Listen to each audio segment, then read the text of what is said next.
Ya, selamat malam Bapak Ibu Saudara sekalian. Kita sampai di Matius 22 ya, menjawab dengan hikmat. Kita akan bersama-sama melihat konteksnya ya. Eh, ini masih di dalam minggu terakhir pelayanan Yesus. Sehingga kita tahu banyak hal terjadi satu minggu terakhir ya. Karena memang penggenapan rencana Tuhan itu sudah dekat sehingga perlawanan itu banyak sekali. Dan ini momen yang disebut Minggu Paskah. Kita juga ingat waktu bahas Matius 21, di mana ratusan ribu orang berkumpul di Yerusalem. Jadi saudara bisa bayangkan mereka semua datang membawa binatang korban begitu ya. Berapa banyak dan berapa berisik begitu ya. Itu sebabnya eh, 2 minggu lalu kita bicara bagaimana Yesus membersihkan bait Allah ya. Karena betul-betul sangat tidak teratur dan menyalahgunakan tempat yang harusnya jadi tempat berdoa. Nah, yang paling nampak menjelang minggu terakhir ini adalah konflik dengan para pemimpin agama. Ya, ini semakin tajam karena Yesus semakin open ngomongnya, begitu ya. Yesus semakin menyatakan siapa dia, eh, karena sudah waktunya terakhir. Kalau dia tidak nyatakan, tidak ada waktu lagi. Ya, itu sebabnya mereka juga sangat bermusuhan dengan Yesus, sehingga setiap tindakan dan jawaban Yesus itu sangat disorot, ya, ditanya, dicari kesalahan, dipertanyakan, kemudian disalah tafsirkan, diciptakan narasi-narasi yang memojokkan Yesus dan sebagainya, fitnah dan sebagainya. Nah, saudara sekalian, Yesus menghadapi semakin banyak serangan dan ini semakin menuju minggu terakhir, semakin terkoordinasi ya. Terkoordinasi ini artinya janjian serangannya nih ya dari tiga kelompok ya. Yang pertama dari pihak politik itu ada kaum Farisi dan Herodian ya. Mereka ada pertanyaan ya. Yang kedua secara ini teologi ada kaum Saduki yang katanya kaum intelektual. Dan tentu dari sudut pandang hukum ada ahli Taurat. Saudara, ketiga orang ini, keempat ini sebetulnya biasanya bermusuhan. Tetapi kini bersatu karena mereka dipersatukan oleh kebencian kepada Yesus. Jadi kita bayangkan betapa intensnya, betapa tegangnya minggu terakhir ini sampai musuh pun bersatu begitu ya, menjadi kawan. Demi apa? Demi melawan Yesus. Nah, tiga kelompok ini mengajukan tiga pertanyaan, masing-masing satu begitu ya. Dan tapi mereka mengajukan pertanyaan itu bukan karena mereka mencari kebenaran, karena Yesus sudah menyatakan semuanya dengan jelas, tapi untuk melawan kebenaran, untuk mencari-cari kesalahan Yesus dan kalau bisa menggunakan itu untuk menjebloskan dia ya ke dalam hukuman. Nah, di sini kita melihat ada peperangan antara hikmat Allah dan kelicikan manusia, saudara sekalian. Kita akan masuk ke dalam ayat pertama sampai ke 6. Ya, Yesus berkata, lalu Yesus berbicara pula dalam perumpamaan kepada mereka. Hal kerajaan sorga seumpama seorang raja yang mengadakan perjamuan kawin untuk anaknya. Ia menyuruh hamba-hambanya memanggil orang-orang yang telah diundang ke perjamuan kawin itu. Tetapi orang-orang itu tidak mau datang. Ia menyuruh pula hamba-hamba lain, pesannya, katakanlah kepada orang-orang yang diundang itu, sesungguhnya hidangan telah kusediakan, lembu-lembu jantan dan ternak piaraanku telah disembelih, semuanya telah tersedia. Datanglah ke perjamuan kawin ini. Tetapi orang-orang yang diundang itu tidak mengindahkannya. Ada yang pergi ke ladangnya, ada yang pergi mengurus usahanya, dan yang lain menangkap hamba-hambanya itu, menyiksanya dan membunuhnya. Saudara, ini menarik sekali ya. Yesus mengatakan perumpamaan sorga itu seperti seorang raja yang mengadakan perjamuan kawin untuk anaknya. Artinya apa?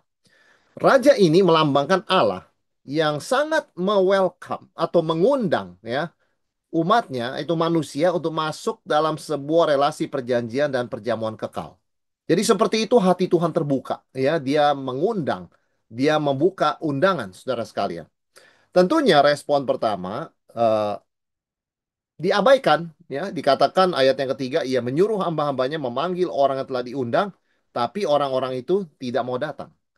Nah, yang celaka kedua kali kembali ya, raja mengirimkan hamba-hambanya untuk mengundang, bahkan dikasih tahu sudah disediakan begitu loh ya, hidangan,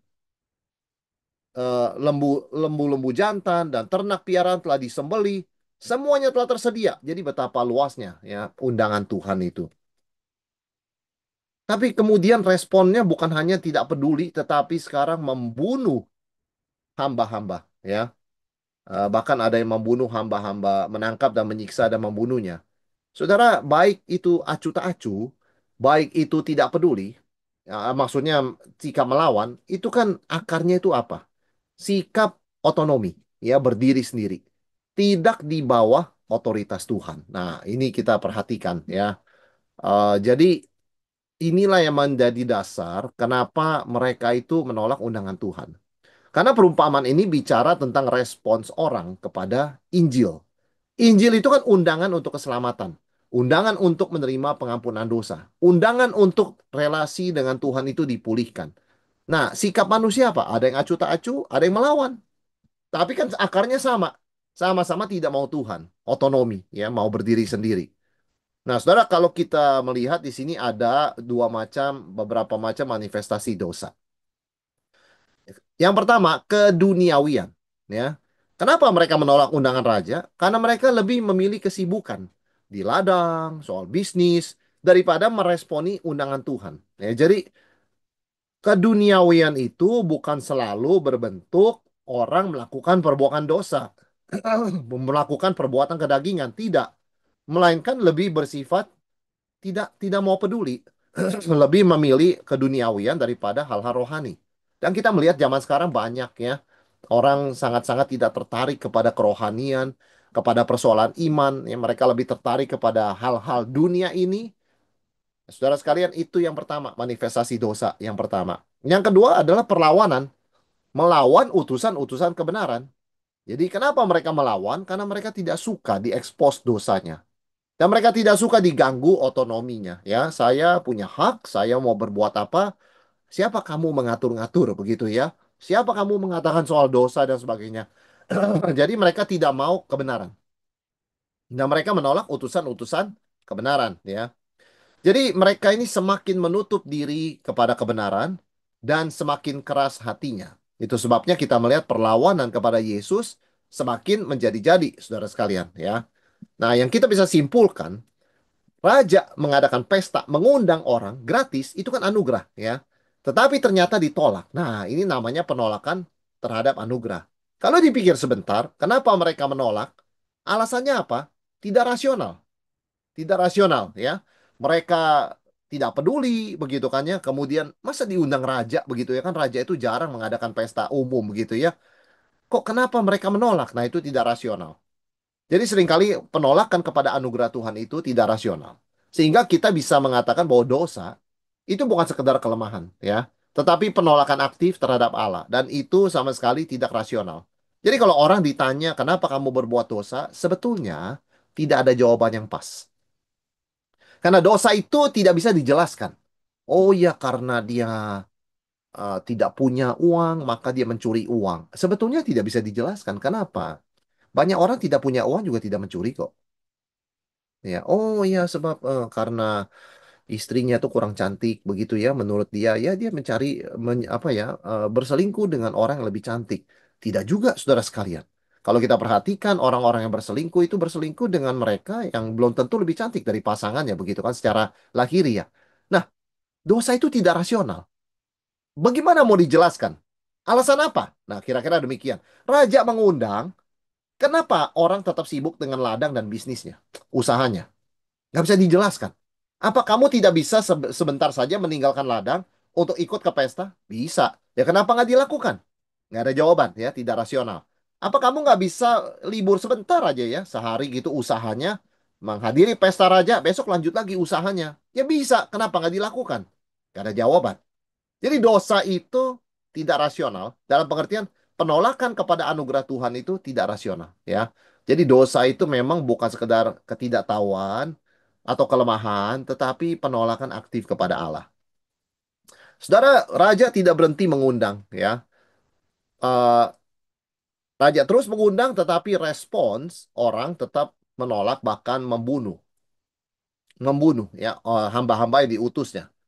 Maka ayat yang ke-6 dikatakan yang lain menangkap hamba-hambanya, menyiksanya dan membunuhnya. Ayat 7. Maka murkalah raja itu, lalu menyuruh pasukannya ke sana untuk membinasakan pembunuh-pembunuh itu dan membakar kota mereka. Saudara, ini reaksi raja ya, sesuatu yang bersifat adil. Dan ini adalah nubuat tentang kehancuran Yerusalem di tahun 70. Yesus sudah ucapkan seminggu terakhir hidup dia di atas bumi ini, pelayanan dia di atas bumi ini ya. Jadi akan hancur begitu loh karena menolak undangan Tuhan.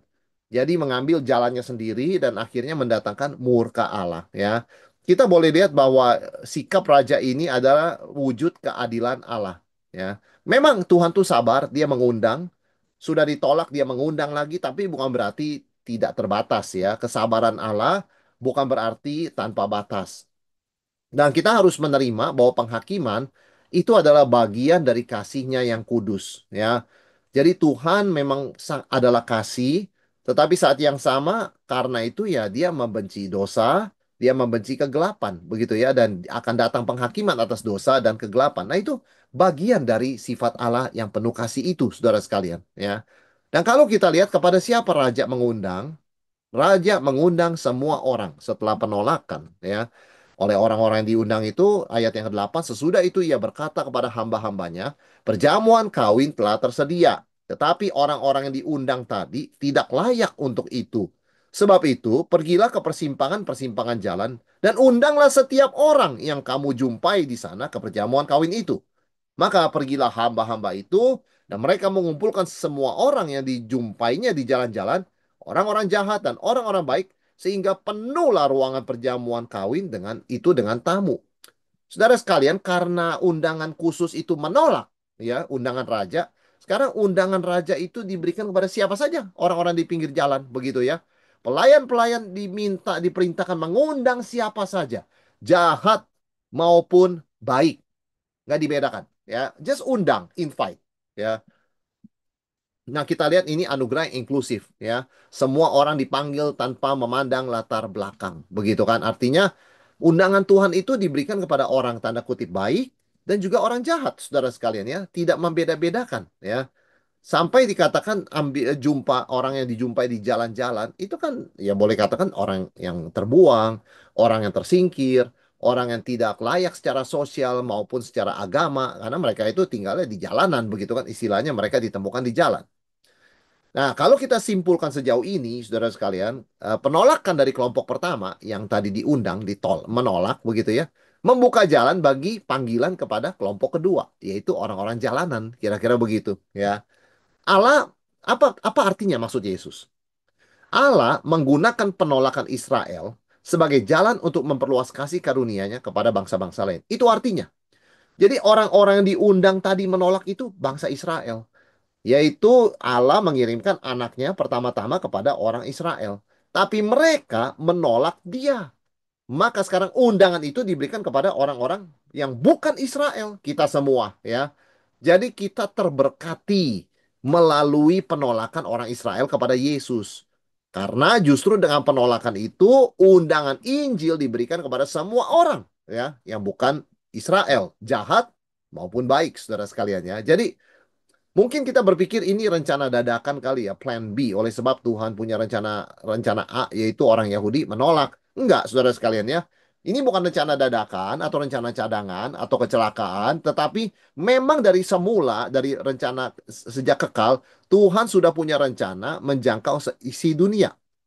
Dan dia menggunakan, menariknya, dia menggunakan penolakan bangsa pilihannya, yaitu Yahudi, untuk membawa Injil kepada seluruh bangsa. Nah, kita ini adalah penerima undangan kedua, yaitu orang-orang yang dijumpai di jalanan dan diajak ke pesta ya. Sebab itu kita perlu rendah hati ya. Kita ini bukan VVIP, saudara sekalian ya. Kita ini penerima undangan kedua, tetapi betul-betul Tuhan berbelas kasihan kepada kita ya. Dan satu hal yang kita pelajari di sini, anugerah Tuhan itu ditolak oleh siapa? Kaum agama. Ya, namun diterima oleh mereka yang dianggap hina. Ya. Nah, saudara sekalian, penghalang terbesar kalau kita perhatikan bukanlah status moral, melainkan kesombongan rohani. Dikatakan tadi, orang-orang baik, orang jahat di jalanan mau datang, tapi orang-orang yang itu beragama, orang Yahudi, mereka menolak, begitu ya. Jadi apa yang menolak, yang membuat Israel menolak Yesus, Mesias yang dijanjikan oleh Tuhan? Jawabannya kesombongan rohani. Ya, jadi moralitas itu penting, tapi kerendahan hati lebih penting. Karena kalau kita lihat kesombongan rohani, orang Farisi, ahli Taurat dan sebagainya, membuat mereka menjadi buta dan tidak bisa menerima Kristus, ya, undangan Allah, saudara sekalian. Jadi ini kita lihat apa yang Alkitab ajarkan mengenai undangan Tuhan. Dan kemudian ini menjadi pemeriksaan diri buat kita, ya. Perumpamaan pesta pernikahan kan bukan saja penolakan orang-orang luar, ya, tetapi peringatan serius kan bagi orang dalam, ya. Yang mengaku menerima undangan harus datang, ya, dengan menghormati sang tuan, begitu kan? Jadi respons kepada anugerah Tuhan harus disertai perubahan hidup yang nyata. Ya, bukan sekedar hadir di gereja. Nah, saudara sekalian, kalau kita baca misalnya di ayat yang ke-11 ya. Ketika raja itu masuk untuk bertemu dengan tamu-tamu itu, ia melihat seorang yang tidak berpakaian pesta. Ia berkata kepadanya, "Hai saudara, bagaimana engkau masuk kemari dengan tidak mengenakan pakaian pesta?" Orang itu hanya diam saja. Lalu kata raja itu kepada hamba-hambanya, "Ikatlah kaki dan tangannya dan campakkanlah orang itu ke dalam kegelapan yang paling gelap. Di sanalah akan terdapat ratap dan kertak gigi." Saudara, pertanyaannya kan bukan sekedar apakah kita hadir di pesta, tetapi apakah kita sudah hadir dengan sikap hormat di hadapan Tuhan. Nah, itu pertanyaan yang penting, ya. Jadi pertumbuhan kita ini diukur bukan dari jumlah aktivitas pelayanan, tapi dari perubahan karakter. Karena menurut kisah perumpamaan Yesus katakan di sini, orang yang diundang ke pesta harus pakai pakaian pesta. Ya, mengenakan sesuatu yang berbeda, mengenakan sesuatu yang baru. Ya, jadi kita perlu merenungkan kembali motivasi kehadiran kita. Apakah kita hadir di gereja, hadir di undangan Tuhan itu karena kasih kepada Tuhan atau karena ikut-ikutan? Oh, banyak orang diundang ya, sudah tradisi ya. Kita ikut saja, tapi hati kita sebetulnya tidak di sana. Nah, ini adalah pemeriksaan diri ya. Jadi, Yesus mengucapkan perumpamaan, mengajarkan perumpamaan tentang perjamuan ini. Raja yang mengadakan perjamuan dan mengundang orang ini adalah supaya kita untuk mengundang sikap pemeriksaan diri. Kita itu tamu undangan macam yang mana? Yang terlalu sibuk dengan kemauan kita, atau bahkan yang melawan kebenaran, atau orang yang ya datang begitu ya bersyukur, tetapi juga mungkin orang yang tidak pakai pakaian pesta. Saudara sekalian, dalam ayat yang kita baca tadi, 11 sampai 14, ternyata raja minta semua yang datang pakai pakaian pesta. Ternyata ada satu orang tidak pakai pakaian pesta. Nah, kenapa raja care untuk inspeksi, memeriksa? Ini menunjukkan satu kebenaran bahwa anugerah Tuhan ya, yaitu mengundang banyak orang baik maupun jahat, tidak menghapus tanggung jawab moral. Orang yang datang harus berpakaian pesta. Karena di sini pakaian pesta melambangkan simbol adalah merupakan simbol kebenaran dan kekudusan yang Allah sediakan bagi setiap orang percaya ya. Jadi itu bukan hasil usaha sendiri, bukan dia beli sendiri pakaiannya, tapi disediakan. Tetapi harus dikenakan dengan kesadaran ya. Jadi semacam sikap hormat kepada Tuhan. Nah, ditemukan oleh raja ada seorang yang tidak berpakaian pesta. Jadi orang ini menerima undangan tetapi datang begitu aja, nggak mau berubah. Ya, artinya dia tidak mau mengenakan pakaian pesta yang sudah dipersiapkan oleh raja. Maka boleh kita katakan ini adalah mewakili orang-orang yang diundang ya ke rumah Tuhan, ke gereja, tapi nggak mau berubah. Nah, saudara sekalian, dia ingin menikmati pesta tanpa menghormati sang tuan ya. Jadi ini sikap yang seringkali kita temukan juga ya. Ada orang mau berkat Tuhan tetapi tidak mau nurut sama Tuhan ya. Yaitu sama seperti ini, orang diundang, datang mau, makan mau ya. Pesta pora mau tetapi tidak mau ganti pakaian pesta. Jadi tidak ada respect, tidak ada hormat kepada yang punyanya pesta ya. Sehingga ketika ditanya, "Mengapa, saudara? Bagaimana engkau masuk kemari dengan tidak mengenakan pakaian pesta?" Orang itu diam saja. Artinya apa? Tidak ada jawaban, tidak ada excuse. Seperti tadi kita katakan, dosa itu tidak rasional. Penolakan itu tidak rasional ya. Sehingga ketika ditanya, "Kenapa?" Ya. "Bagaimana engkau masuk kemari tidak mengenakan pakaian pesta?" Ya orangnya diam saja. Ya. Dia tidak bisa berdalih Karena yang ditolak adalah kasih. Dia bukan diminta melakukan sesuatu, dia cuma diminta mengenakan pakaian pesta dan sudah disediakan oleh raja. Tetapi dia tidak mau. Jadi alasan penolakannya apa? Cuma satu, dia tidak menghormati raja. Karena itu dikatakan dia tidak bisa menjawab, saudara sekalian ya.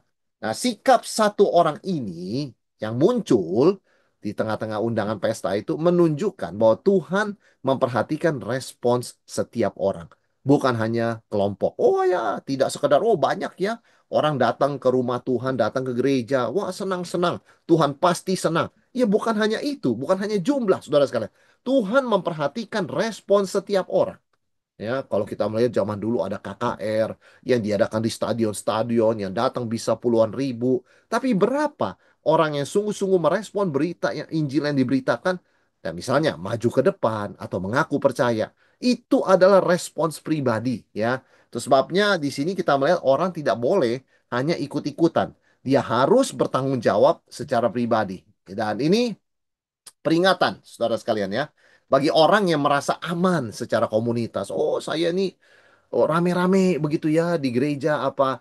Tapi sebetulnya secara pribadi Tuhan tuh melihat kita harus bertobat. Ya, Tuhan memperhatikan respon setiap orang, bukan hanya kelompok. Sebab itu kita jangan lihat kiri, jangan lihat kanan. Kita harus memeriksa diri. Apakah saya sudah bertobat? Apakah saya sudah mengenakan manusia baru? Dan melepaskan manusia lama. Apakah saya sudah mengenakan pakaian pesta sebagai bukti hormat saya kepada Tuhan? Nah, itu penting. Jadi kisah perumpamaan ini adalah untuk mendorong kita memeriksa diri. Diri kita ya, bukan ikut-ikutan. Betul-betul memeriksa diri kita, saudara sekalian, ya. Jadi memang satu sisi undangan oleh Injil itu inklusif, ya. Siapa saja jahat atau baik. Tetapi waktu berespon, baik orang baik maupun orang jahat, nah itu Tuhan perhatikan ya. Respon sejati itu eksklusif. Betul-betul sikap orang itu bukan sikap kelompok ya. Sebab itu Yesus mengatakan ayat yang ke-14, sebab banyak yang dipanggil tetapi sedikit yang dipilih ya. Ini sekali lagi ayat yang menyatakan bahwa tidak semua orang yang diundang itu betul-betul masuk ke dalam perjamuan Tuhan karena mereka mungkin tidak mengenakan pakaian pesta. Ya, jadi banyak yang dipanggil, sedikit yang dipilih. Saudara sekalian, ini bukan menjadi alasan agar kita menjadi pesimis, begitu ya, dan sebagainya, tetapi ini suatu panggilan agar kita memeriksa diri. Ya, jadi keselamatan sejati bukan hanya datang ke pesta, tapi mengenakan pakaiannya. Yaitu apa? Hidup dalam pertobatan dan pembaruan setiap hari. Ya, jadi keselamatan sejati mencakup penyucian atau sanctification. Keselamatan sejati bukan cuma belief, begitu ya. Meskipun ya kita diselamatkan hanya oleh iman percaya kepada anugerah Tuhan, begitu ya, dan oleh anugerah Tuhan percaya kepada Kristus. Ya betul, tetapi juga keselamatan dalam artian komprehensif keseluruhan itu mencakup juga pertobatan dan pembaharuan setiap hari atau sanctification, penyucian. Kalau nggak apa bukti keselamatannya? Ya sekedar klaim dari mulut aja begitu kan saya sudah diselamatkan. Tapi apa buktinya? Nah, saudara sekalian inilah yang diajarkan oleh Yesus melalui perumpamaan ini. Meskipun undangan kita, raja kita jawab, undangan Tuhan kita jawab, kita juga mesti memastikan kita masuk dengan pakaian pesta yang benar ya. Artinya memang ada pertobatan, perubahan secara pribadi setelah kita mengikut Yesus, bukan sekedar kita ikut-ikutan dan lalu secara pribadi tidak berubah ya. Nah, saudara sekalian, kemudian di dalam ayat yang ke-15 kita masuk ke dalam pertanyaan. Pertanyaan orang-orang Farisi. Mereka bicara apa? Pajak. Kemudian pergilah orang-orang Farisi. Mereka berunding bagaimana mereka dapat menjerat Yesus dengan suatu pertanyaan. Mereka menyuruh murid-murid mereka bersama-sama dengan orang-orang Herodian bertanya kepadanya, Guru, kami tahu engkau adalah seorang yang jujur dan dengan jujur mengajar jalan Allah dan engkau tidak takut kepada siapapun sebab engkau tidak mencari muka. Katakanlah kepada kami, pendapatmu, apakah diperbolehkan membayar pajak kepada kaisar atau tidak? Tetapi Yesus mengetahui kejahatan hati mereka lalu berkata, mengapa kamu mencobai aku, hai orang-orang munafik? Tunjukkanlah kepadaku mata uang untuk pajak itu. Mereka membawa suatu dinar kepadanya. Ia bertanya kepada mereka, Gambar dan tulisan siapakah ini? Jawab mereka, gambar dan tulisan kaisar. Lalu kata Yesus kepada mereka, berikanlah kepada kaisar apa yang wajib kamu berikan kepada kaisar, dan kepada Allah apa yang wajib kamu berikan kepada Allah. Mendengar itu, heranlah mereka dan meninggalkan Yesus lalu pergi. Saudara, kaum Farisi dan Herodian ini kan biasanya bermusuhan ya, karena satu loyalitasnya kepada Herodes, Herodian, yang satu loyalitas kepada Taurat begitu ya. Tapi ketika bicara soal menjebak Yesus, mereka bersatu. Nah, inilah sifat kegelapan, saudara sekalian ya. Untuk melawan kebenaran, mereka bisa bersatu. Tapi motivasi mereka bertanya kepada Yesus bukanlah untuk mencari kebenaran, melainkan sengaja menciptakan masalah bagi Yesus agar dia salah ngomong dan mereka bisa tangkap kesalahannya lalu mengadukan dia kepada pihak yang berwajib ya. Ditanya apakah kita diperbolehkan bayar pajak kepada kaisar atau tidak. Nah, ini kan suatu dilema. Kalau Yesus bilang boleh, berarti dia pro pajak. Berarti rakyat akan marah. Apa Yesus tidak tahu pajaknya dipakai untuk menindas rakyat sendiri? Tapi kalau Yesus katakan tidak wajib, maka dia seorang anti pajak. Dia bisa dituduh makar oleh Roma dan dilaporkan untuk ditangkap. Nah, itu harapan orang Farisi. Entah rakyat membenci Yesus atau pihak Romawi membenci Yesus. Mereka melihat ini satu-satunya cara untuk menurunkan, menghentikan popularitas Yesus. Maka Yesus merespon dengan tegas, ya. Mengapa kamu mencobai aku, hai orang munafik? Dia minta koin pajak. Lalu berkata, gambar dan tulisan siapa ini? Ya, saudara, jawabannya jelas, gambar dan tulisan kaisar. Nah, gambar kaisar pada koin itu melambangkan area kekuasaan manusia. Maka Yesus berkata, berikan kepada kaisar apa yang sepatutnya diterima oleh kaisar. Ya. Nah, tapi manusia itu apa? Gambar Allah pada manusia. Nah, ini penting. Melambangkan area kekuasaan Allah yang mutlak atas manusia. Ya, jadi berbeda sekali. Koin itu ada gambar kaisar. Kita adalah gambar Allah. Nah, artinya Yesus maksudkan kita harus menyadari ada dua ranah kewajiban. Secara sipil, ya kita harus tunduk kepada pemerintah, area kekuasaan manusia, kaisar, ya. Tapi secara rohani kita tunduk kepada Tuhan. Ya, dan keduanya ini tidak bisa dipisahkan, apalagi mau dipertandingkan begitu ya. Karena ini usaha dari orang Farisi dan kaum Herodian untuk menjebak Yesus. Nah, karena kita diciptakan menurut gambar Allah, maka kita tuh seperti koin begitu ya, wajib diberikan kepada Allah. Ya, karena kita diciptakan menurut gambar Allah, maka setiap aspek kehidupan kita harus menjadi ekspresi ketaatan kepada Allah, bukan sekedar administratif. Jadi, bayangkan satu koin ada gambar kaisar. Begitu, berarti punyanya kaisar. Nah, kita adalah gambar Allah. Ya, kita punyanya Allah. Kita adalah milik Allah, begitu ya. Jadi kekristenan itu tidak anti pemerintahan, tetapi membatasi peran negara agar tidak mengambil tempat Tuhan. Kita memang wajib bayar pajak, tapi kita betul-betul mempersembahkan diri kita sepenuhnya kepada Tuhan, bukan kepada manusia, ya. Jadi ketaatan kepada pemerintah dan kesetiaan kepada Allah itu bukan dua hal yang berlawanan, ya, tetapi harus diputuskan dengan jelas berdasarkan firman Tuhan, ya, case by case, ya. Nah, saudara sekalian, bagaimana kita menghidupi dualitas ini dengan seimbang? Karena satu sisi kita warga kerajaan sorga, sisi lain kita warga negara di dunia. Ya, jadi satu hal yang kita belajar, Yesus membedakan, tetap harus dibedakan, tapi tidak boleh dipisahkan.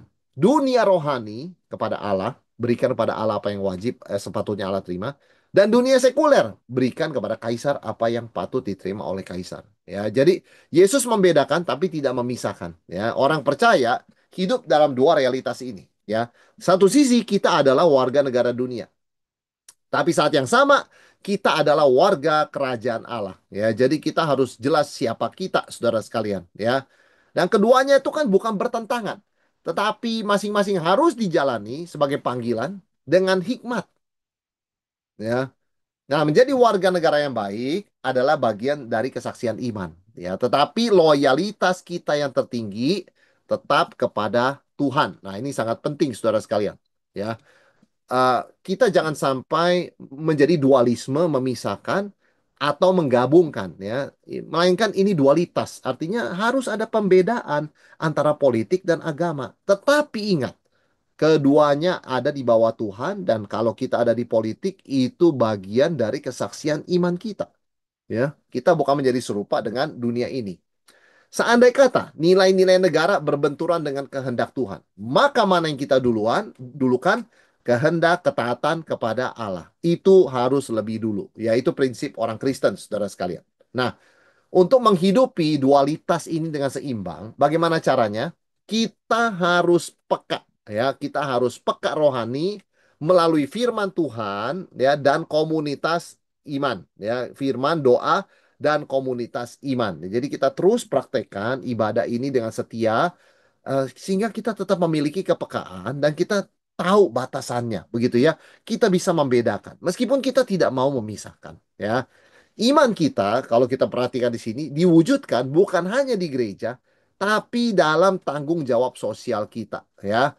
Cara bekerja kita, aturan membayar pajak, memilih pemimpin, ya, memperjuangkan keadilan. Semua ini, saudara sekalian, ya, ini adalah eh, perwujudan iman kita, ya. Tanggung jawab sosial orang Kristen. Kita punya tanggung jawab rohani, saat teduh, berdoa. Kita punya tanggung jawab moral, yaitu hidup kudus, ya, tidak menjauhkan diri dari dosa, tidak ikut dosa. Dan satu lagi tanggung jawab sosial, ya, kepada pemerintah, kepada negara, kepada institusi dan sebagainya, pajak dan sebagainya. Nah, ini penting, ya. Kita harus melihat itu bagian dari ketaatan kepada Tuhan, ya, bukan terpisah. Tentunya di dalam bidang-bidang ini dunia bisa mengajak kita kompromi, ya, tetapi ingat identitas utama kita bukanlah warga negara dunia, tapi warga kerajaan Allah yang dipanggil untuk setia kepada Allah sampai akhir. Jadi betul-betul kita harus ingat apapun posisi kita di dunia sebagai warga negara, sebagai warga masyarakat begitu ya, sebagai anggota suatu organisasi, yang terutama kita harus ingat identitas kita adalah warga kerajaan Allah. Nah, itu sebabnya waktu kita menjalankan semua tugas kewajiban kita di berbagai area yang lain, ini harus menjadi sumbernya, yaitu ketaatan kita kepada Tuhan, ya. Warga kita ini utamanya warga kerajaan Tuhan. Jadi kita mempraktekkan nilai-nilai Tuhan, bukan ikut-ikutan, ya, dunia ini. Saudara, Yesus menjawab dengan begitu baik sehingga orang Farisi dan orang Herodian diam, ya. Mereka tidak bisa dikatakan menjawab dia. Mereka heran dan meninggalkan Yesus lalu pergi, ya. Tetapi serangan tidak berhenti di sana. Pada hari itu juga datang kelompok kedua, yaitu orang Saduki. Ayat yang ke-23. Pada hari itu datanglah kepada Yesus beberapa orang Saduki yang berpendapat bahwa tidak ada kebangkitan. Mereka bertanya kepada Yesus, Guru, Musa mengatakan bahwa jika seorang mati dengan tiada meninggalkan anak, saudaranya harus kawin dengan istrinya itu dan membangkitkan keturunan bagi saudaranya itu. Tapi di antara kami ada 7 orang bersaudara. Yang pertama kawin, lalu kemudian mati. Nah, karena dia tidak punya keturunan, ia meninggalkan istrinya bagi saudaranya. Demikian pula yang kedua, dan yang ketiga, sampai dengan yang ketujuh. Dan akhirnya sesudah mereka semua, perempuan itu pun mati. Siapakah di antara ke-7 orang itu yang menjadi suami perempuan itu pada hari kebangkitan? Sebab mereka semua telah beristrikan dia. Saudara sekalian, ini adalah usaha orang Saduki untuk menjebak Yesus, ya. Sekaligus melawan doktrin kebangkitan orang mati, begitu loh, ya. Mereka mau tunjukkan bahwa kepercayaan Yesus itu salah, begitu kan? Nah, siapa sih orang Saduki ini? Saudara, orang Saduki itu kelompok elit agama yang hanya menerima kitab Musa, Taurat Musa, ya. Mereka menolak semua doktrin yang lain, soal kebangkitan, soal malaikat, soal roh. Bagi mereka nggak ada roh, nggak ada itu kebangkitan, nggak ada malaikat, ya.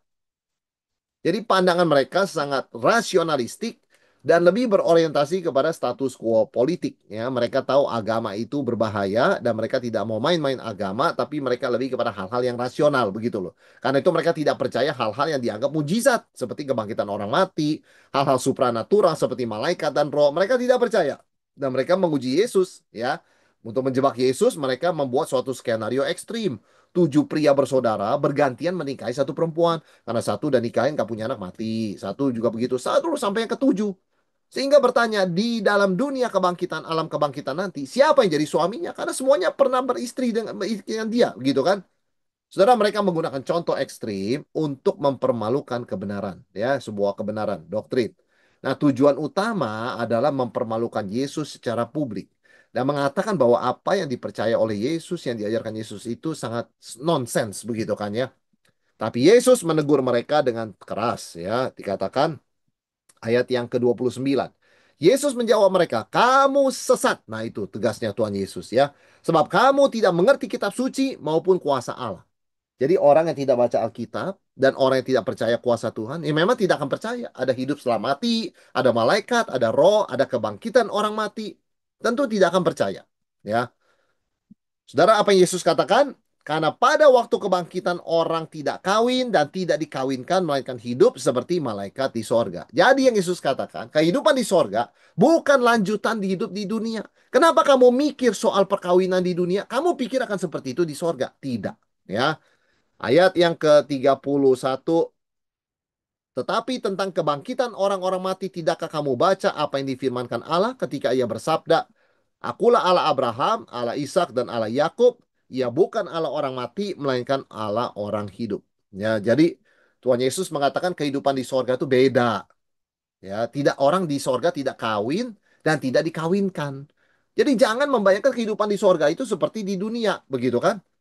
Sebabnya ada orang mengatakan, oh di sorga kita kalau nggak ngapa-ngapain bosan kali ya, karena nggak ada pencobaan, nggak ada apa. Iya, kalau kita berpikir sorga itu kelanjutan dari dunia, maka kesimpulannya itu. Tapi sorga itu kan totally different ya dari dunia, saudara sekalian ya. Itu dunia yang tersendiri ya. Hidup di sorga itu apa? Sebuah realitas baru di bawah kuasa Tuhan. Bukan struktur sosial di dunia. Jadi kita jangan membawa ya perumpamaan atau ilustrasi, analogi dari hidup di dunia ini kepada sorga. Karena sorga itu something very different, saudara sekalian ya. Dan Yesus mengutip Keluaran 3 ayat 6. Aku adalah Allah Abraham, Allah Ishak, dan Allah Yakub. Artinya I am the God of Abraham. Artinya apa? Ini menunjukkan bahwa Abraham masih hidup. Kalau Abraham sudah mati, maka dikatakan I was the God of Abraham. Jadi Abraham itu dikubur, ya. Badannya ada di bumi. Di mana rohnya? Ya rohnya ada bersama Tuhan.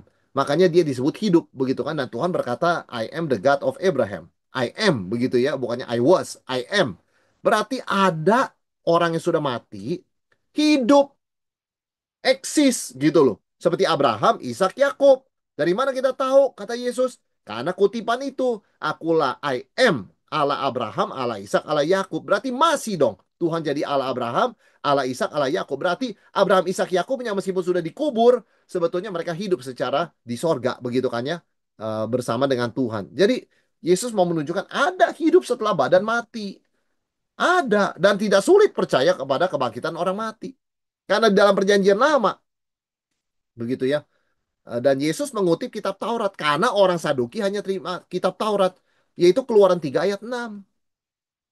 Ya, jadi membungkam mereka. Ya, jadi implikasi ya apa?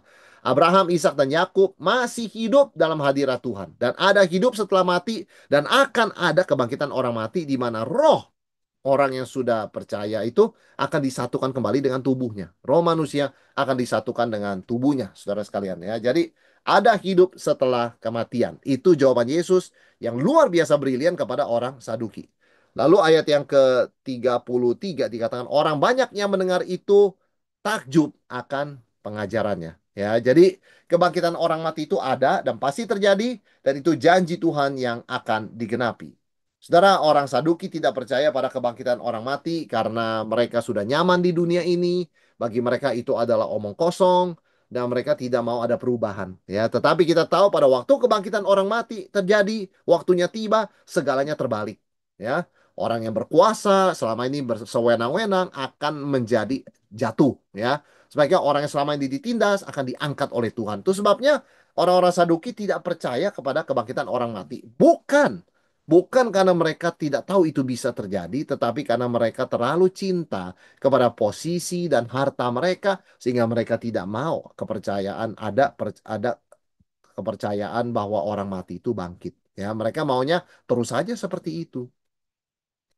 Nah, saudara sekalian, Yesus menjelaskan ya soal kebangkitan orang mati. Ya, orang nanti di dunia sana kita bukan hidup seperti dunia kawin mengawinkan. Ya, Jadi ketika orang menolak kebangkitan, itu seringkali bukannya tidak mungkin ya, bukan soal sains, tidak mungkin. Tapi hati yang tidak mau tunduk pada kuasa Tuhan.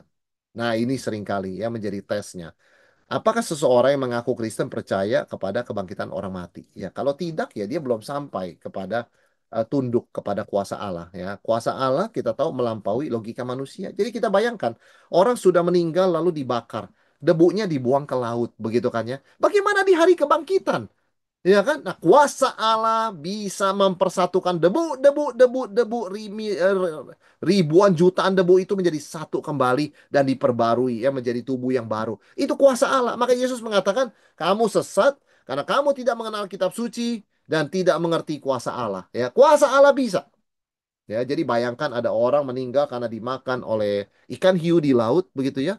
Jadi sebagian potongan tubuhnya ada di perut ikan hiu, sebagian lagi dimakan oleh ikan-ikan yang lain. Mungkin orang bertanya, bagaimana Tuhan bisa bangkitkan sudah berkeping-keping begitu? Jelas bisa. Kuasa Allah. Tuhan tahu itu DNA siapa, adanya di mana, yang lain adanya di mana. Dia satukan. Itu namanya kebangkitan tubuh dengan kuasanya, saudara sekalian. Ya. Nah, kalau kita mau mengakui kuasa Allah bagi hal-hal yang mustahil buat kita, di situ kita baru bicara soal iman, ya, iman percaya, saudara sekalian. Karena itu bagi Yesus, iman kecil sekalipun sangat powerful, ya, bisa memindahkan gunung ke dalam laut. Saudara, banyak orang merasa pintar seperti orang Saduki dan merasa berpengetahuan, merasa rasional, dan mereka merasa tidak memerlukan iman, ya. Tetapi kita melihat mereka menjadi bodoh, ya. Sebab itu logika adalah anugerah Tuhan, itu hal yang bagus, ya. Tetapi kita harus hati-hati dalam memakai logika. Apa artinya?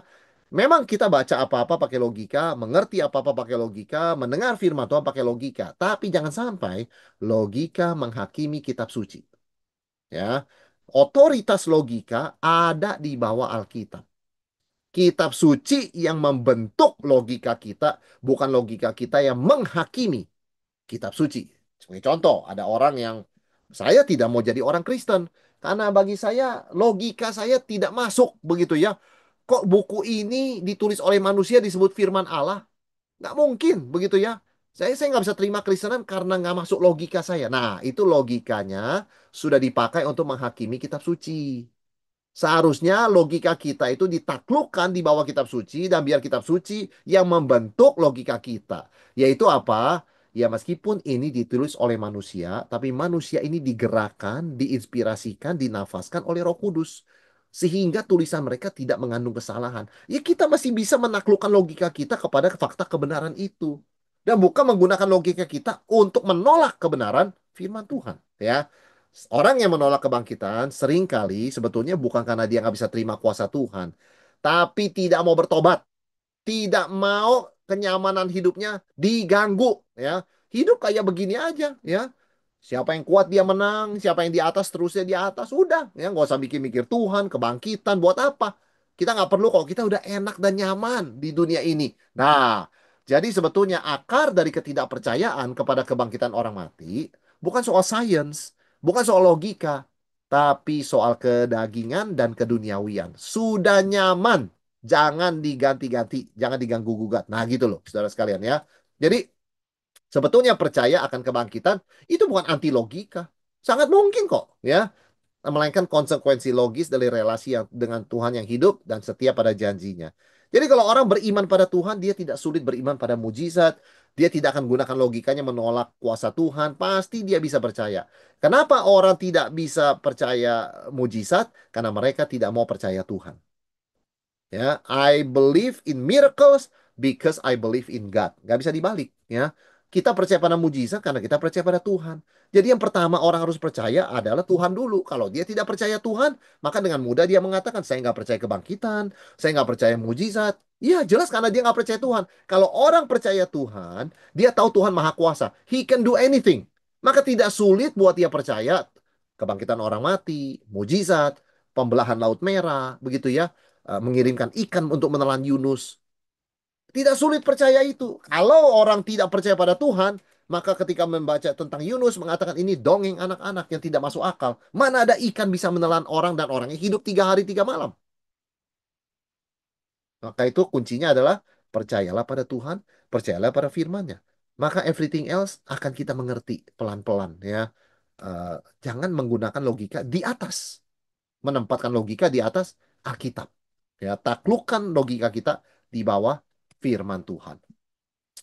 Nah, saudara sekalian, itu pertanyaan orang Saduki. Nah, sekarang masuk kepada serangan ketiga di Taurat. Ya, ketika orang-orang Farisi mendengar bahwa Yesus telah membuat orang-orang Saduki itu bungkam, berkumpullah mereka, dan seorang dari mereka, seorang ahli Taurat, bertanya untuk mencobai dia, Guru, hukum manakah yang terutama dalam hukum Taurat? Jawab Yesus, kasihilah Tuhan Allahmu dengan segenap hatimu dan dengan segenap jiwamu dan dengan segenap akal budimu. Itulah hukum yang terutama dan yang pertama. Dan hukum yang kedua yang sama dengan itu ialah kasihilah sesamamu manusia seperti dirimu sendiri. Saudara ahli Taurat mencoba Yesus dengan menanyakan perintah manakah yang terutama. Nampaknya area dia soal hukum begitu ya. Tapi ini kan pertanyaan yang sulit dijawab. Ini perdebatan klasik yang belum pernah tuntas. Tanya kepada Yesus supaya apapun jawaban Yesus akan dicari lubangnya, akan dicari celahnya, begitu ya. Pertanyaan ini dimaksudkan sebagai jebakan teologis. Karena kalau Yesus ngomong hukum yang pertama adalah mengasihi Tuhan, oh berarti bagi Tuhan Yesus mengasihi sesama itu nggak penting ya. Kalau dia kata yang paling penting adalah mengasihi sesama, mengasihi orang yang susah, oh berarti mengasihi Tuhan tidak tidak penting ya. Jadi tujuannya itu. Apapun jawaban Yesus pasti salah, ya. Nah, jawaban Yesus juga cermat sekali dan penuh hikmat. Yesus tidak memilih salah satu hukum, dia menyatukan kedua hukum itu. Kasih kepada Allah, kasih kepada manusia. Tapi urutannya jelas. Ya, urutannya jelas. Jadi tidak bisa dipisahkan. Bisa dibedakan, tapi tidak bisa dipisahkan. Tapi jelas keduanya hukum yang terutama. Begitu loh, ya. Tapi memang mengasihi Tuhan tidak bisa dipisahkan dari mengasihi manusia. Maka Yesus mengatakan, pada kedua hukum inilah tergantung seluruh hukum Taurat dan kita para nabi. Jadi nggak bisa dipisahkan. Kalau kamu copot satu dan mengatakan ini lebih utama, seluruh Taurat dan para nabi runtuh. Jadi Yesus dengan cermat, dengan berhikmat, menyatukan kedua hukum itu, sehingga mereka tidak bisa mencari kesalahannya. Dan betul memang, kasih kepada Allah dan kasih kepada manusia tidak bisa dipisahkan. Ya, satu sisi Yesus mengatakan kasihlah Tuhan Allahmu dengan segenap hati, jiwa dan akal budi. Artinya apa? Totalitas. Ya, totalitas pikiran, emosi, kehendak kita. Waktu mengasihi Tuhan itu kita bicara totalitas, ya. Dan kasih sesama manusia, kasih kepada Allah yang total itu tidak pernah lepas dari kasih kepada manusia yang diciptakan dalam gambar Allah. Karena manusia adalah gambar Allah. Ketika kita melihat Allah, manusia, kita teringat Tuhan. Jadi mengasihi Allah tidak mungkin dipisahkan dari mengasihi manusia. Karena ketika kita melihat manusia, kita melihat gambar Allah. Dan kalau kita mengasihi Allah, kita pasti mengasihi gambarnya. Ya. Nah, Yesus menegaskan kedua hukum ini tidak setara. Yang satu disebut hukum pertama, yang satu disebut hukum kedua. Tapi nggak bisa dipisahkan. Bisa dibedakan rankingnya, bisa dibedakan urutannya, tetapi tidak boleh diceraikan.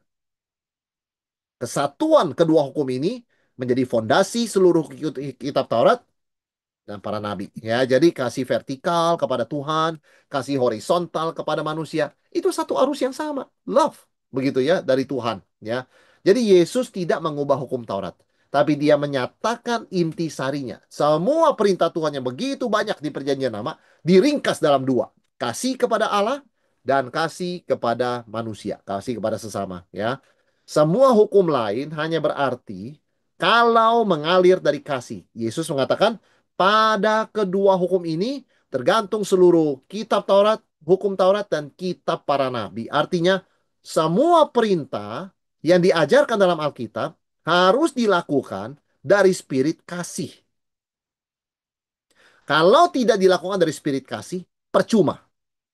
Seperti Paulus katakan, kalaupun aku membagi-bagikan hartaku, lalu aku memberikan diriku dibakar menjadi korban, kalau aku tidak punya kasih, sia-sia. Ya, ini penting saudara sekalian. Jadi, Yesus bukan hanya menjawab pertanyaan, Yesus bukan hanya menghindari jebakan, Yesus menyatakan sebuah kebenaran yang sangat mendalam, yaitu apa? Kasih itu menjadi suatu inti yang menilai segala sesuatu dalam kehidupan orang Kristen, ya. Kasih adalah kompas etika Kristen, bukan hanya dasar hukum, tapi motivasi arah dan tujuan hidup. Ya, kita melakukan sesuatu harus dari kasih. Arahnya harus mengasihi. Tujuan hidup kita harus adalah mengasihi. Ya, jadi kasih itu sangat penting sebagai fondasi. Ya, tanpa kasih semua itu yang lain sia-sia, saudara sekalian. Ya, jadi inilah yang memberikan kepada etika Kristen, hukum Kristen, sesuatu yang nilai yang sejati, yaitu love, kasih, kasih Tuhan. Ya. Sekarang saudara sekalian, setelah mereka berturut-turut tanya Yesus, mau menjebak Yesus dan tidak berhasil, sekarang giliran Yesus tanya mereka. Ya. Ketika orang-orang Farisi sedang berkumpul, Yesus bertanya kepada mereka. Wah, kaget mereka. Apakah pendapatmu tentang Mesias? Anak siapakah dia? Kata mereka kepadanya, anak Daud. Katanya kepada mereka, jika demikian, bagaimanakah Daud oleh pimpinan roh dapat menyebut dia, Mesias, tuannya? Ketika ia berkata, Tuhan telah berfirman kepada tuanku, duduklah di sebelah kananku, sampai musuh-musuhmu kutaruh di bawah kakimu. Jadi jika Daud menyebut dia tuannya, bagaimana mungkin ia anaknya pula? Tidak ada seorang pun yang dapat menjawabnya dan sejak hari itu, tidak ada seorang pun yang berani menanyakan sesuatu kepadanya. Saudara, setelah menjawab tiga jebakan dengan brilian, Yesus mengambil inisiatif dan mengatakan ini giliran saya tanya. Dan pertanyaan Yesus jauh lebih sulit, berkali-kali lipat dari pertanyaan mereka. Anak siapakah Mesias? Wah, kelihatannya gampang, anak Daud. Loh, ini memang pengharapan nasional tentang Mesias. Bahwa Mesias itu keturunan Daud, anak Daud. Dia akan menduduki takhta Daud, menjadi raja atas kita, menolong kita bebas dari Romawi. Betul. Lalu Yesus mengutip Mazmur 110. Ya, kita lihat Yesus sangat alkitabiah, ya. Tuhan berkata kepada Tuanku, duduklah di sebelah kananku. Nah, Tuhan itu kan Allah, begitu ya, kepada Tuanku, tuannya Daud. Siapa tuannya Daud? Daud raja. Siapa tuannya? Ya Tuhan. Loh, berarti ada berapa Tuhan? Wah, disinilah ayat yang mulai menyatakan pribadi Allah Tritunggal, ya. Seolah-olah dalam bahasa kita orang Kristen ayat ini bisa dibaca Bapa berkata kepada anak, ya, atau Yesus yang adalah tuannya Daud. Nah, saudara, kira-kira seperti itu. Sehingga Yesus menanyakan pertanyaan ini karena mereka tidak ngerti. Jika Mesias adalah anak Daud, jadi keturunan Daud, mengapa Daud menyebutnya sebagai Tuan? Tuhan, ya, itu gelar kehormatan Allah loh, saudara sekalian, ya. Bagaimana bisa demikian, ya? Tuanku, my Lord, begitu kan, ya. Nah, Yesus menunjukkan Mesias bukan sekedar keturunan biologis dari garis Daud, tapi pribadi yang melampaui Daud. Tuhan itu sendiri. Jadi Yesus bukan sekedar ingin menyulitkan mereka, tapi menyatakan sebuah kebenaran. Kamu tidak bisa menganggap Mesias sekedar aspirasi kamu, impian kamu untuk seorang pahlawan yang menolong kamu bebas dari penjajah. Tetapi harus melihat Mesias lebih dari manusia. Dia adalah Tuhan sendiri, Tuannya Daud. Ya, bukan cuma anak Daud. Yesus adalah anak Daud secara natur manusianya.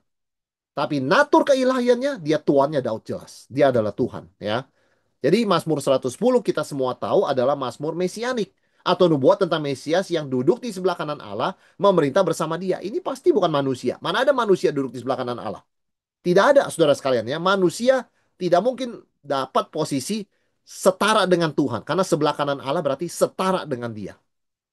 Yang duduk di sana cuma Yesus, Mesias.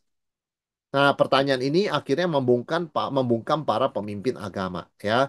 Itu apa? Mereka satu sisi menerima teks Alkitab, tapi tidak siap menerima implikasinya, ya, implikasi kebenaran teks tersebut. Jadi kalau Mesias itu lebih dari manusia, kamu mau sembah nggak? Nah, itu mereka nggak siap, ya. Kristus bukan cuma keturunan Daud secara biologis.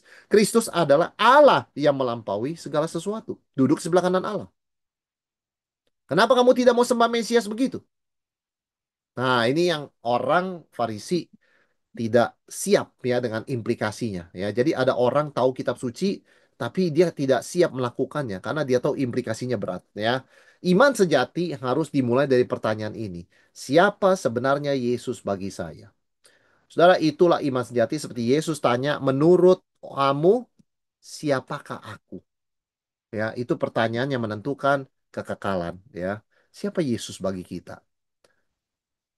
Saudara, perjumpaan Yesus dengan Yesus ini membongkar identitas palsu mereka semua, ya.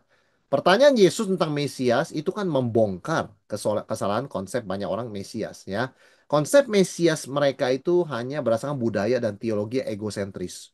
Ya, kita mau Mesias yang bisa bikin harga-harga turun, yang bisa kasih kita kembali rumah, properti kita yang diambil Romawi, yang bisa turunkan pajak. Egois sekali, ya. Bukan tidak penting itu, saudara sekalian, ya. Tapi konsep Mesias seperti itu sangat tidak sesuai dengan apa yang Alkitab katakan. Yang Alkitab janjikan, yang Tuhan janjikan jauh lebih dari sekedar kebutuhan-kebutuhan demikian. Ya, gambaran para pemimpin agama tentang Mesias lebih merupakan impian politik dan agenda manusiawi, bukan wahyu Tuhan. Nah, ini kita harus jelas. Apakah kita melihat Yesus itu dengan kacamata kita, konsep kita, atau betul-betul berdasarkan firman Tuhan? Ya, Yesus menunjukkan Mesias bukan hanya keturunan Daud, tapi Tuhan atas Daud. Ya, ini artinya dua natur Kristus, ya. Allah sejati, manusia sejati, saudara sekalian. Ya, Allah sejati, manusia sejati. Jadi kita harus membedakan antara Yesus yang di Alkitab, Injil, dengan Yesus versi kita sendiri. Karena ada banyak versi Yesus di dunia ini, saudara sekalian. Itu disebut dengan Mesias palsu atau antikristus, ya. Pertemuan dengan Yesus yang sejati, kalau kita betul-betul berjumpa dengan Yesus sejati, itu akan membongkar ilusi kita tentang siapa dia, ya. Sehingga kita bisa menyembah Tuhan dengan benar, bukan menyembah aspirasi kita, impian kita, hasrat kita, begitu kan ya.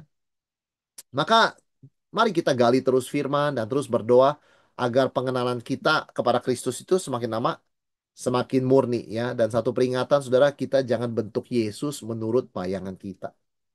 Ada orang menggambar Yesus sebagai kulit ini, kulit itu, mata sipit, mata belok, begitu ya dan sebagainya. Saudara, Yesus manusia sejati, biarlah dia boleh menjadi seperti yang Alkitab katakan, bukan yang kita inginkan, ya. Biarkan firman Tuhan membentuk ulang pengenalan kita akan dia setiap hari. Nah, kalau kita lihat berikutnya, saudara sekalian, hikmat yang menyatakan kerajaan Allah ini, hikmat Yesus itu bukan hanya membungkam musuh, ya, tetapi untuk apa? Menolong orang mengenal siapa Tuhan. Jadi Yesus bukan sekedar debat untuk menangan ngomong begitu, tapi dia menyatakan sesuatu, ya. Yesus nggak perlu adu menang sama mereka kok, ya. Dan Yesus menunjukkan melalui jawaban dia bagaimana kita hidup sebagai warga kerajaan Tuhan, ya. Misalnya, ketika Yesus bicara soal pajak, menjawab pertanyaan orang Farisi begitu ya, kebangkitan, orang Saduki menjawab soal hukum kasih, ahli Taurat. Dia sedang menunjukkan apa? Hidup orang percaya itu sebuah totalitas dan keutuhan, ya. Berikan pada Kaisar apa yang patut kita terima, berikan pada Tuhan. Apa yang kita berikan pada Tuhan? Semuanya. Sama Kaisar cuman pajak, sama Tuhan semuanya, totalitas, kebangkitan. Ya, bagaimana kita hidup di sana? Totalitas untuk Tuhan. Hukum kasih. Ya keduanya, kasih Allah, kasih sesama.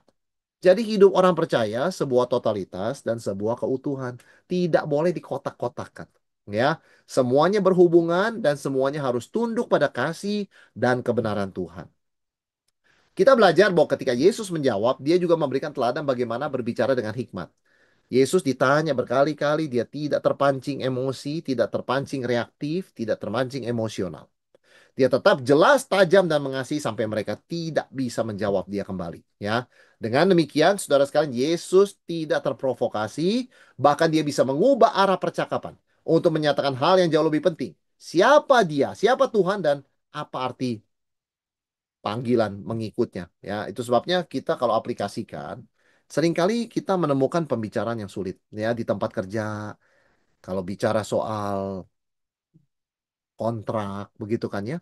Bicara soal masa depan, bicara soal kenaikan gaji, itu hal-hal yang sulit, ya. Di keluarga, kita bicara soal perubahan sifat, kebiasaan, pengeluaran, itu pembicaraan yang sulit. Atau di medsos. Dalam percakapan yang sulit, kita belajar berbicara dengan kasih dan membangun, ya, bukan sekedar ingin menang. Karena kalau keinginan kita demikian, pada akhirnya tidak ada yang menang, saudara sekalian, ya. Jadi kita perlu belajar hikmat, ya. Artinya apa? Kita tidak mudah terprovokasi oleh tekanan atau jebakan, tetapi fokus menyatakan karakter Kristus lewat respons kita. Mungkin jawaban kita nggak perfect begitu ya, tapi sikap kita sama pentingnya, tidak kalah pentingnya dengan jawaban kita, ya. Seperti kita pelajari dari Yesus. Saudara, sebagai kesimpulan, bagaimana kita menjawab dengan hikmat, ya?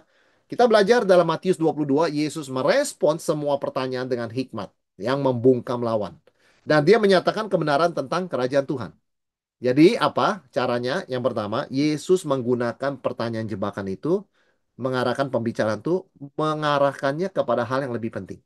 Pertobatan, ketaatan, pengenalan yang benar akan Tuhan. Jadi dalam percakapan kita yang sulit, ya, coba minta hikmat dari Tuhan. Bagaimana percakapan yang sulit dan bisa berdebat itu bisa menjadi produktif dan konstruktif membangun, khususnya ke arah Tuhan. Ya, itu penting, saudara sekalian. Dan hikmat Yesus ini bukan semata-mata karena dia Allah, tapi karena dia dekat dengan Bapa. Ya, oh, terang aja Yesus bisa jawab begitu. Dia Allah, anak Allah. Bukan cuma itu. Secara kemanusiaannya Yesus dekat dengan Bapa, bergantung kepada Bapa. Demikian pula ini suatu teladan bagi kita. Bagaimana kita menjawab dengan hikmat? Kita harus dekat dengan Tuhan. Ya, kita hidup di tengah dunia ini banyak kebingungan, banyak pertanyaan, banyak opini, banyak tekanan. Kata si anu, kata si ini, kata si itu. Tapi kita semua dipanggil untuk menjawab dengan hikmat. Ya, bukan untuk menunjukkan kita benar, tapi kalau kembali tujuannya menyatakan siapa Tuhan kita. Jadi bukan adu untuk menang, bukan untuk ego kita, ya, bukan untuk skor kita begitu ya, tapi untuk kesaksian, untuk penginjilan, untuk menyatakan siapa Tuhan. Jadi apa itu menjawab dengan hikmat? Saudara tidak reaktif, ya, tidak mudah terprovokasi dan tidak asal membenarkan diri. Ya pokoknya, nah, tidak asal membenarkan diri. Baik, sebaliknya kita belajar menjawab dengan kasih dan kebenaran dan arahkan tujuannya kepada hal rohani. Ya, jadi sekali lagi hikmat bukan hanya soal berkata-kata dengan tepat, tapi hidup selaras dengan hati Tuhan. Kadang kita nggak perlu menjawab langsung, ya, tetapi hidup kita juga sebuah kesaksian, saudara sekalian, sebuah jawaban. Ya, khususnya kita kalau ngobrol dengan anak, anak sering bertanya kenapa, kenapa. Tidak semua kita bisa jawab. Ya, belum waktunya atau tidak akan mengerti, akan disalah mengerti. Tapi kalau anak melihat hidup kita, itu sudah menjawab sebagian, ya. Inilah yang memuliakan Tuhan dan menarik orang untuk mengenalnya lebih dalam. Oke, saudara sekalian, demikian Matius 22 menjawab dengan hikmat. Kiranya ini semua boleh membekali kita, ya, dalam percakapan sehari-hari, menghadapi berbagai opini, berita, topik-topik yang sulit. Kita tetap bisa belajar dari Tuhan Yesus yang penuh hikmat. Oke, saya serahkan kepada Pak Henry, ya, silakan Pak.